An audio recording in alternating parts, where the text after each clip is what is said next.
네, 안녕하세요. 닥신TV 신재욱입니다. 유튜브에서 좋은 중고차 고르기 시리즈를 운영하고 있고요. 오늘은 제가 몇 대의 차들을 샘플로 좀 가져왔습니다. 이 차들을 추천하고 추천하지 않는다고 가져온 건 아니고 하나의 예시로 보여드릴 거예요. 이런 차들을 보면서 저는 이런 추론을 했다라는 거를 보여드릴 거고, 이 영상을 보면서 엔카에서 저런 포인트들을 보면서 생각을 하는구나를 그냥 따라오시면 됩니다. 한 가지만 얘기하고 들어갈게요. 자동차를 살 때 가서 보는 게 중요할 수도 있는데 가서 보는 게 마냥 중요하진 않아요. 오히려 보통의 사람들은, 잘 모르는 사람들은 어줍지 않게 가서 보는 것보다 방구석에서 그냥 엔카로 열심히 보는 게 오히려 훨씬 더 낫습니다. 이게 그거랑 비슷해요. 제가 이제 응급실 당직 근무를 할 때 보면 환자가 응급실에 도착하고 기본적인 평가가 된 상태로 내려가서 환자를 이제 보기 전에 엑스레이도 보고 CT도 보고 피검사도 보고 이런 차트를 보고 가잖아요. 이런 것들만 봐도 대충 예후가 나오거든요. 물론 가서 정말 직접 보면서 얻을 수 있는 정보가 있고 그 정보를 무시할 수는 없고, 저도 그런 걸 중요시 생각은 하는데 그걸 캐치할 능력이 있으면 가서 잘 보시면 되는데, 보통 사람들은 사실 현장에 가서 캐치할 능력이 거의 없고, 현실적으로 이 중고차 업계 시장에서 2차 저차 막 문 열어보고 본인이 이거저거 시승해보고 캐치해보기 어렵기 때문에 지금 제가 알려드리는 정보만으로 차량을 충분히 스크린을 하고 한 두세 대 정도 골라놓고 딱 그 차들을 보러 가시는 걸 추천합니다. 가서 그 고른 차들만 보고 오고 다른 차를 추천하면 그 다른 차는 뒤도 돌아보시지 말고 사시면 안 됩니다. 여러분이 온라인으로 본 차, 그 차들만 딱딱딱 보고 살지 말지 결정하시면 됩니다. 저는 이제 그렇게 사시는 걸 추천하고요. 결론은 뭐냐 하면 온라인으로 생각보다 많은 정보를 얻을 수 있다라는 거고, 시스템이 그렇게 나쁘진 않아요. 그 얘기를 늘 항상 드립니다. 이 중고차 고르기 업계에 처음 들어오신 분들도 있으니까 설명을 드리는 겁니다. 시작할게요. 보시면은 영상 우하단에 윈도우 정품 인증이라고 이런 화면이 뜨는데, 제가 사실 윈도우 정품이 있어요. 여기 보시면 있습니다. 정품. 제가 이제 장바구니에 골라놓은 차들이 하나, 둘, 셋, 넷, 5대가 있습니다. 오늘 보여드릴 차들이. 요 5대를 보여드리면서 제가 어떤 추론을 하는지를 보여드리도록 하겠습니다. 첫 번째 차량입니다. 이 차량은 2010년식 11만 킬로 뛴 라세티 프리미어 디젤이고요. 변속기는 수동입니다. 제가 분명히 말씀드리는데 이 차를 추천하고 추천하지 않는 건 아니에요. 이 차가 뭐 좋다 나쁘다는 게 아니고 그냥 이런 케이스가 있다라는 걸 보여드리는 겁니다. 이게 저는 사실 엔카에서 항상 이제 심심할 때마다 보는데, 볼 때마다 늘 보는 차들이 있어요. 늘 보는 차들이 라프디 수동, 그 다음에 액디 수동 이런 걸 맨날 봐요. 왜냐면 제가 차를 사고 싶은데 잘 돈이 없던 시절에 맨날 보던 차들이 이제 그런 차들이었는데, 그게 2010년도 초반에. 근데 이제 저는 수동차를 사고 싶은데 부모님이 도움을 받아야 차를 살 수 있는데 경제력이 없으니까 내 돈 갖고 수동 소형차는 충분히 살 수는 있는 상황이 되었는데, 아직도 이 가슴속에 내가 사지 못한, 내가 정말 사고 싶은 차, 이런 차들이 좀 있습니다. 좋은 수입차들, 고급차들, 출력이 좋은 차들 이런 것들 욕심이 가지만 대형 차들도 좀 궁금하고 한데, 이렇게 그냥 소형 수동 차들 있잖아요. 1600cc 정도 되는 수동차들, 프라이드 수동, 프라이드 디젤 수동 이런 것들, 그런 거를 한 대 사고 싶습니다. 그래서 항상 보는데요. 세컨카로도 사고 싶고. 그래서 이 차는 제가 어떤 걸 보여드릴 거냐면, 차를 항상 볼 때는 보험 이력을 먼저 보십시오. 보험 이력을 보시면 내 차 피해는 3회 420만원, 타차 가해는 260만원 2회가 있습니다. 명의 변경 내역을 보시면 2010년도 7월달, 2012년도 5월달, 2013년도 10월달, 2023년도 9월달이 있습니다. 제가 항상 말씀드리는데, 저는 명의 변경이 없는 1인 소유 차량을 강력하게 추천드립니다. 강력하게. 1인 소유 차량은 비싸요. 비싸도 돈 더 주고 1인 소유 차량을 사십시오. 항상 말씀드립니다. 그거 비싸게 더 주고 사는 게 비싸지 않아요. 그게 더 싼 겁니다. 아직은 차는 명의 변경이 좀 있죠. 앞에 차주가 적어도 한 2-3명은 있는 것으로 보이는데 그리 좋진 않죠. 이 얘기를 좀 할 겁니다. 일단은 내려갈게요. 내 차 피해를 보시면 2014년도 7월 달에 129만 원 사고가 있었는데, 신규 유입자들을 위해서 말씀드리면 보험 처리 내역이 있는 게 무작정 나쁘진 않습니다. 보험 처리 내역이 없으면 보험 처리를 하지 않고 그냥 정비소 가서 내가 그냥 내 돈 생돈으로 주고 고치면 보험 처리 내역에 안 뜨거든요. 보험 청구를 해야 보험 처리 내역이 뜨니까.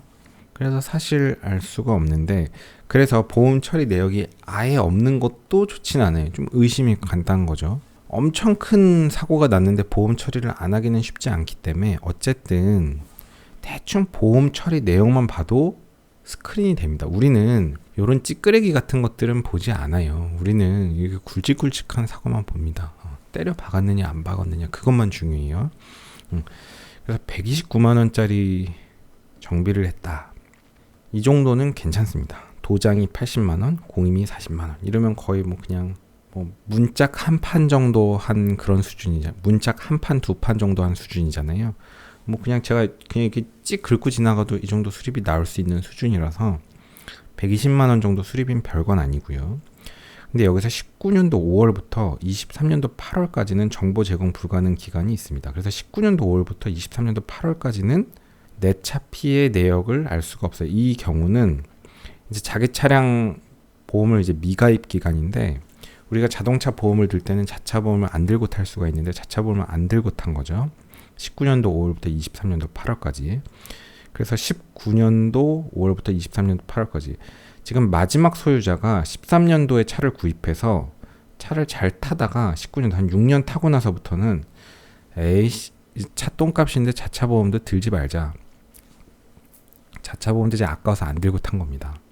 사실 이제 이 차는 시간이 지나면 감가를 받고, 어차피 차의 잔존 가치가 몇 백만 원 안 되기 때문에 자차 보험료도 얼마 안 나왔을 텐데, 그 얼마 나오지 않는 자차 보험료도 아낀 차주인 걸 보면 되게 좀 푼돈에 예민한 차주일 것 같긴 한데, 물론 그니까 또 중고차를 샀겠죠. 2013년도에. 어쨌든 차주의 좀 성향을 좀 알 수 있는 부분이고요. 제가 이제 자차 보험을 들지 않고 탔던 차는 추천은 하지 않는데, 보통은 자차 보험이 들어져 있지 않더라도 결국 단독 사고만 아니라면, 단독 사고라는 거는 혼자서 어디 때려박거나 뭐 침수되거나 이런 단독 사고만 아니면 일반적으로는 차대차 사고인데, 그 차대차 사고라면 타차 가해나 타차 보험에서 처리된 내 차 사고에서 어느 정도 잡히기 때문에 크게 때려박은 사고가 있으면 이쪽에서 잡힙니다. 그런데 2022년도 3월 달에 240, 2015년도에 48만 원, 2022년도에 230만 원, 2014년도에 24만 원. 뭐 240 정도의 사고가 있긴 있지만 그렇게 큰 사고는 아닙니다. 그렇게 큰 사고들은 아니에요. 이 200만 원대 정도의 사고는 그렇게 큰 사고는 아닙니다. 여러분, 요즘에 수입차 같은 거는 범퍼만 살짝 긁어도 뭐 200 우습게 나올 수 있어요. 그래서 별거 아닙니다. 그래서 종합적으로 보면 제가 여기서 말씀드리고 싶은 게 뭐냐면요, 사실은 우리가 1인 소유를 고집은 해야 되지만 2010년도에 차가 출고됐고 12년도에 명의가 한번 바뀌었고 14년도에 명의가 한번 바뀌었는데, 마지막 차주는 2013년도에 차량을 매입해서 10년 동안 차를 갖고 있었거든요. 그래서 이렇게 연식이 좀 있는 차이고 마지막 차주가 상당히 오랜 기간 동안 차량을 보유했다면, 이 차는 무슨 얘기할지 아시죠? 제 영상을 늘 봐오셨던 분은 1인 소유화된 차량입니다. 그러니까 이게 사실상 1인 소유라고 봐도 돼요. 그러니까 이렇게 13년 된 차를 갖고 앞에 초반에 명의 변경 한두 번 살짝 있었는데, 어차피 이거는 연식이 오래됐기 때문에 마지막 소유자가 한 10년 갖고 있었으면, 마지막 소유자는 어쨌든 10년을 탔기 때문에 상당히 그래도 이제 정들여서 주인의식을 갖고 유지 정비를 했을 가능성이 높습니다. 그런데 마지막 차주가 2022년도 3월 달에 타차 보험에서 처리된 내 차 사고가 240, 타차 가해로 처리된 비용이 22년도 3월 달에 230만 원이 있어요. 그러면 이 사고가 조금 크지 않아? 좀 의심이 되나요? 근데 그건 또 어떻게 스크린하나 하면, 이 당시에 사고를 제일 잘 아는 사람은 누굴까요? 1번 이 중고차 딜러. 2번, 이 차량을 상태를 보러 간, 이 차량의 상태를 현장으로 보러 간 여러분. 3번, 이 당시에 사고를 직접 낸 차주. 답은 뭘까요? 3번이죠. 당시에 2022년도 3월 7일에 이 사고를 정말 냈던 사람은 이 차주인데, 이 차주는 이 사고를 내고 나서 차량을 그래도 1년 6개월을 운행을 했습니다. 그래서 뭐 이건 사실 그렇게 큰 사고가 아니라서 애초에 이런 생각할 필요도 없는데, 좀 의심스러운 큰 보험 처리 비용 사고가 있었어도 그 사고 비용이 처리가 되고 나서 그 차주가 그 차량을 상당 기간 운행을 했다면, 별 문제 없으니까 운행했겠구나 라고 생각을 할 수 있습니다. 맞나요? 이 보험 처리 내역을 보면서도 이런 생각들을 쭉 할 수가 있습니다. 그러니까 제가 어떤 생각을 하는지 쭉 빠르게 얘기해 볼게요. 명예변경이 3회에 있었네. 나는 1인 처리를 좋아하는데 좀 아쉽네. 내 차 피해는 411만 2천원? 적지 않네. 타차가에는 260만원? 적진 않네. 근데 차량에 연식이 있으니까 뭐 그런 것들이 횟수가 누적되면 충분히 이 정도 나올 수 있으니까 별거 아닐 수도 있겠는데, 용도 이력은 없고 대여 용도도 없고 렌트카 아니고, 명의 변경이 많으니까 난 좋아하지 않아. 근데 2010년도, 12년도, 13년도 이 차는 마지막 소유주가 10년이나 이 차량을 보유했네. 이거 좋은 매물이다. 이건 거의 1인 소유라고 봐도 되는 매물이네. 그런데 너무 좋다고 생각하면 안 되죠. 2013년이나 된 거고 가격이 200만 원밖에 안 되는 차기 때문에 이 차에 뭘 기대를 하세요. 그러니까 너무 큰 기대는 하면 안 됩니다. 그거는 뭐 어떤 분들은 되게 또 예민하게 막 따지시는 분들이 있는데, 아니 230만 원짜리 차를 사면서 그렇게 예민하게 따지면, 그냥 우리는 이 정도 가격대에서는 이 정도면 충분히 그래도 상당히 리스크가 적다고 보는 거예요. 2014년도 7월 달에 120만 원 수리비 크지 않고 19년도부터 23년도까지 보험 자차 보험을 안 들고 탔네. 이거 좋지 않은데.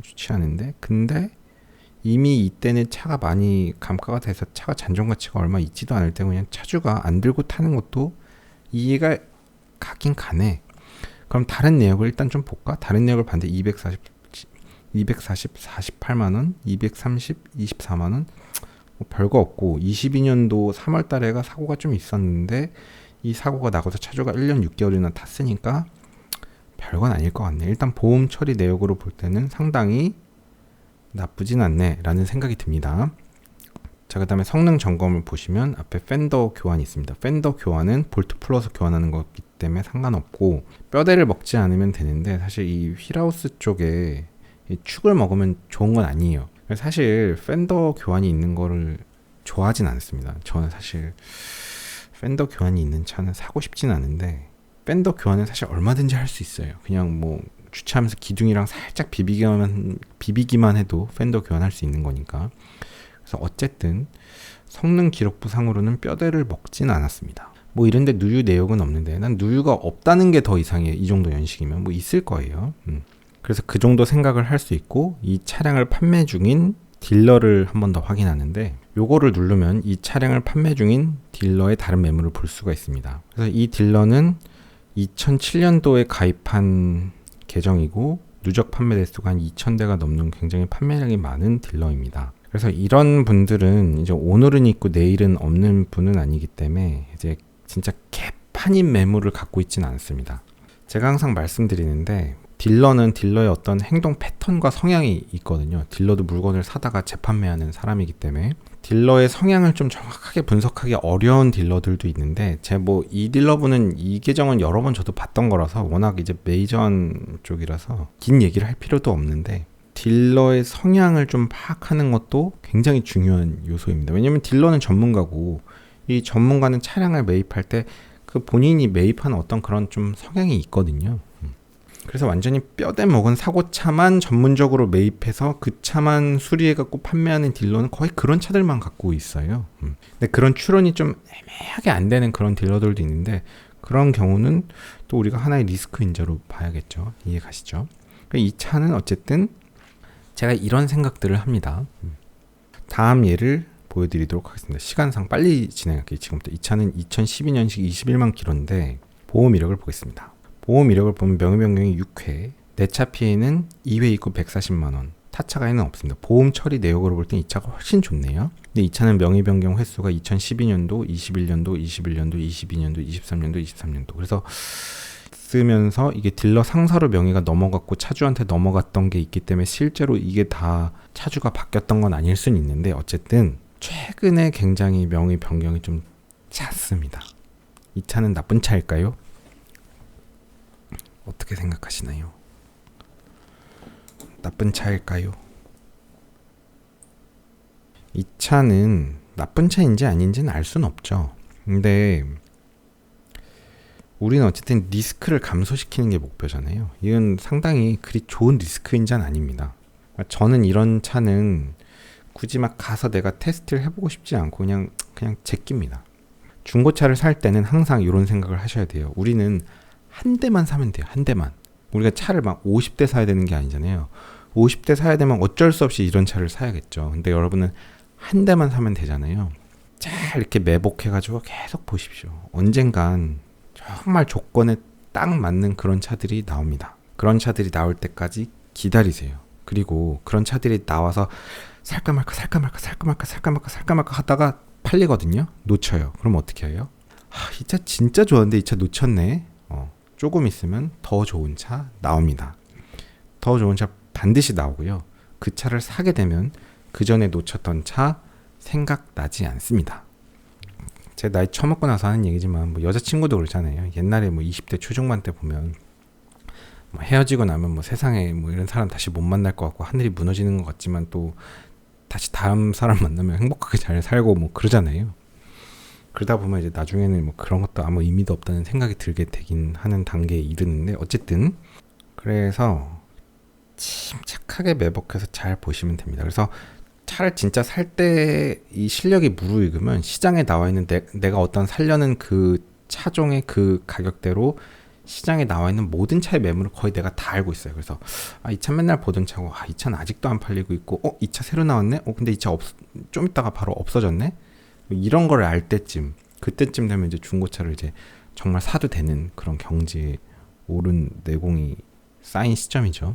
그래서 이 차는 보험 처리 내역은 별로 없지만 여튼 그리 땡기진 않았습니다. 저는 제가 앞에 보여드렸던 처음에 보여드린 차와 두 번째 보여드린 차의 그 차이를 아시겠나요?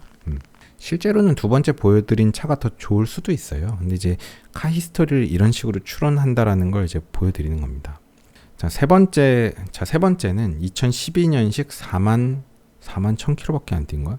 4만 1000km밖에 안 뛴 320i 럭셔리입니다.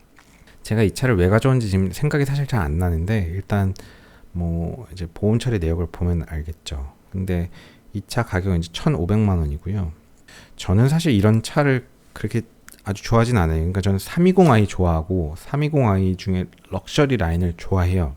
그리고 이런 차들을 중고로 적당한 거 사는 게 제일 가성비가 제일 좋다고 생각하는 사람인데 그러니까 키로수가 좀 너무 연식에 비해서 적은 차를 제가 별로 좋아하지 않는데 그 이유가 뭐냐면 그러니까 중고차에서 감가 요인의 제일 중요한 건 연식과 키로수거든요.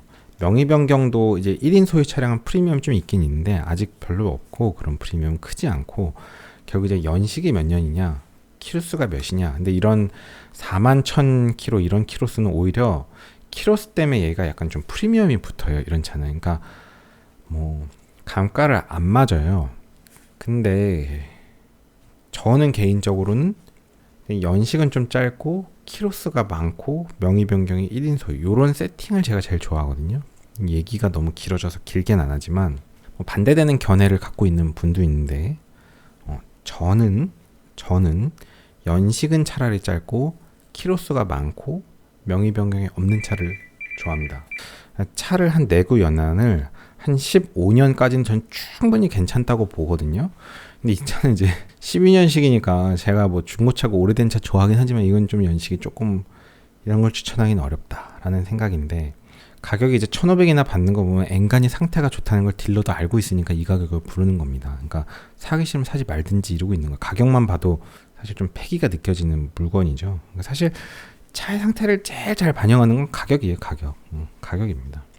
좋은 중고차를 고르는 방법은 비싼 차를 사시면 됩니다. 시세가 비싼 차가 좋은 차예요. 어떤 분들은 자꾸 얘기가 자꾸 새네. 빨리빨리 끝내려고 하는데, 어떤 분들은 제가 이제 고르는 방법들을 알려드렸잖아요. 근데 그런 차 없대는 거예요. 1인 소유차도 없고 뭐 이렇게 사고 이력 없는, 뼈대 안 먹고 1인 소유이면서 막 뭐 이런 차들 없대는 거예요. 왜 그런지 아세요?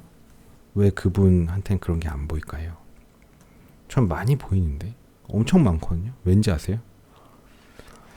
싼 차만 보니까 그런 겁니다.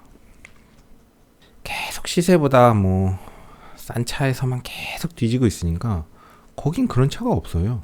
그러니까 제가 말씀드리는 차는 사실 시세보다 조금 비싼데, 시세보다 조금 비싸지만 거기서도 옥석을 잘 가려서 사면 이제 상당히 리스크가 거의 없는 차를 살 수 있다는 개념인 거고, 계속 싼 차 중에서만 사고 있으면은 사실 중고차 상태를 제일 잘 아는 건 딜러인데, 딜러가 온라인에다 이미 싸게 가격을 제시했다? 차의 상태를 딜러는 잘 알고 있잖아요. 근데 왜 싸게 팔까요? 여러분을 위해서 이 차 빨리 이제 시작하도록 하겠습니다. 이 차의 보험 처리 내역을 보겠습니다. 이 차는 명의 변경이 없습니다. 완전 1인 소유 차량. 내차 피해는 4회 122만 9,400원이 아니고 1,229만 4천원. 이제 이 차를 제가 왜 가져왔는지 생각이 났어요. 타차 가해는 1회 34만 4천원. 야, 이 차는 명의 변경이 없어서 좋은데 보험 처리 내역이 1,200만 원이나 있어? 야, 이거 안 되겠네 라고 하실 수 있는데, 그렇진 않습니다. 그 얘기를 할 건데, 이 차는 명의 변경이 없다는 건 대단히 좋고요. 명의 변경이 없기 때문에 이 차의 소유주는 한 명이고, 한 명의 캐릭터가 보험 처리 내역에 그대로 들어있고, 그 한 명의 캐릭터는 이 차를 생돈 주고 신차로 뽑은 사람의 캐릭터입니다.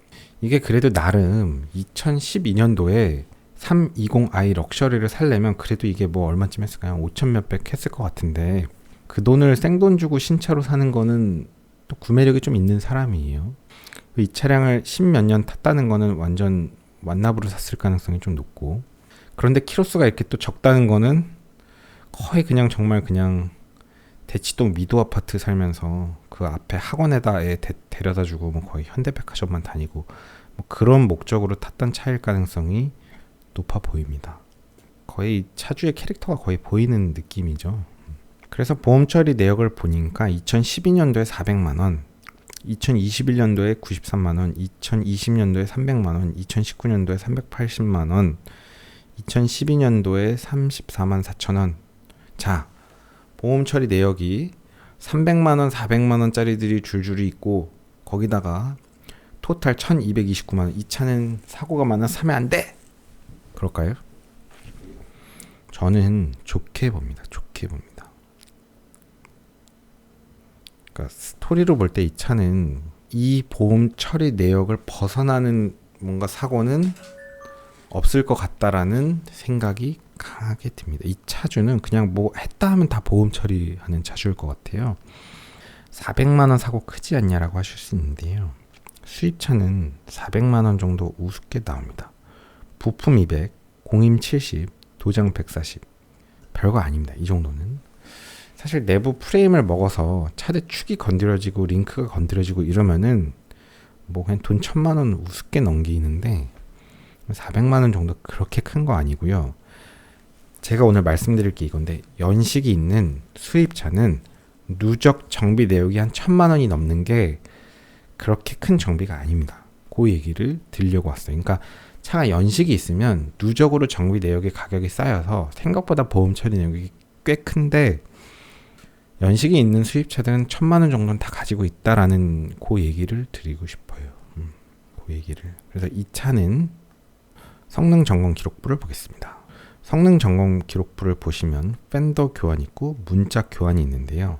제가 팬더 교환 있는 차를 별로 좋아하지 않는다고 말씀드렸잖아요. 왜냐면 팬더 교환이 있으면 사실 그 앞쪽 바퀴 축을 먹었을 수도 있잖아요. 저는 구동 축에 충격이 먹은 차는 좋아하지 않아요. 그 못 고친다고 보거든요. 저는 이 차는 안 보고도 살 것 같긴 해요. 이 차량의 스토리가 너무 그냥 전 차주의 성향이 너무 뻔하고 보험 처리 내역이 다 뻔하기 때문에 400짜리 사고 갖고는 뭐 뭐 여기를 크게 먹은 사고가 났을 것 같진 않거든요. 그냥 다 뻔하디 뻔한 정도일 것 같아요. 그래서 이거는 뭐 팬더 교환한 거 좋고 문짝 교환한 거 다 좋은데 문짝 교환하니까 400쯤 나왔겠네요. 그러니까 이런 사고들은 다 지금 그냥 예상이 가능하고 예상 밖에 어떤 이벤트가 있을 것 같지는 않거든요. 근데 저는 요런 차를 살 것 같진 않아요. 왜냐면 너무 이제 키로수에 대한 프리미엄이 너무 크게 붙어있는 차니까.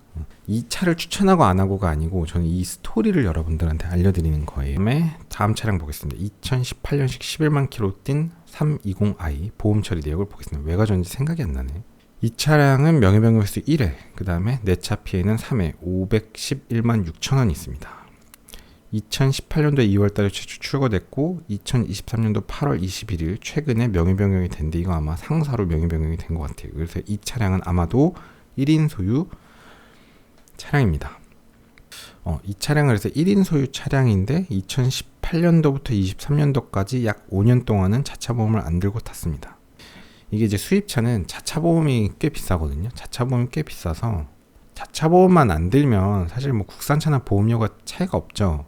저도 뭐 요즘에 자차 보험 그냥 빼버릴까 싶은 생각이 좀 요즘에 있습니다. 제 차도 뭐 사실 어차피 잔존가 얼마 되지도 않는데 수입차라서 자차 보험료가 좀 비싸더라고요. 뭐 딴 얘기인데 22년도 6월 달에 345만원 타차를 물어줬고 타차에서 보험 처리된 내차 사고가 345만원 21년도에 115만원 19년도에 50만원 그래서 요 정도의 사고가 있습니다. 내가 이거 왜 가져왔는지 생각이 안 나네. 성능 점검 보겠습니다.